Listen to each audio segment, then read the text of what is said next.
किसी बल्ब से 220 वोल्ट पर 2 एम्पियर की धारा प्रवाहित होती है तो फिलामेंट का प्रतिरोध होगा। तो फिलामेंट का प्रतिरोध कितना होगा? आपका फिलामेंट का जो प्रतिरोध है वह 110 का होगा। 110 OHM का होगा आपका प्रतिरोध। अगला क्वेश्चन हम देखते हैं 2 नंबर में 22 नंबर।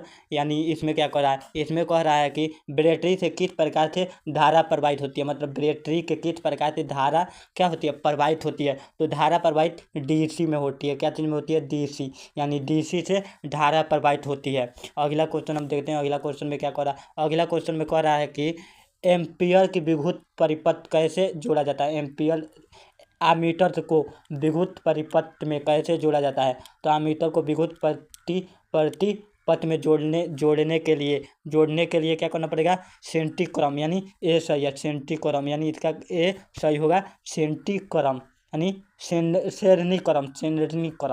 अगला क्वेश्चन देखते हैं। अगला क्वेश्चन में क्या कर रहा है? अगला क्वेश्चन में कह रहा है कि वोल्ट मीटर को विद्युत परिपथ में कैसे जोड़ा जाता है?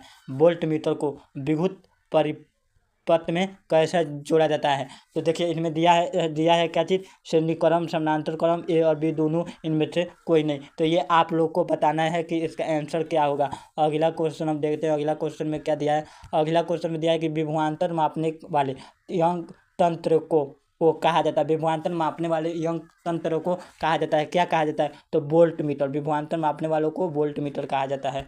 अगला क्वेश्चन हम देखते हैं। अगला क्वेश्चन में क्या कह रहा है? अगला क्वेश्चन में कह रहा है कि 1 वोल्ट कहलाता है। 1 वोल्ट क्या कहलाता है? तो 1 वोल्ट कहलाता है जूल प्रति कूलम्ब। 1 वोल्ट बराबर होता है जूल प्रति कूलम्ब। जे बट्टा के जूल प्रति कूलम्ब।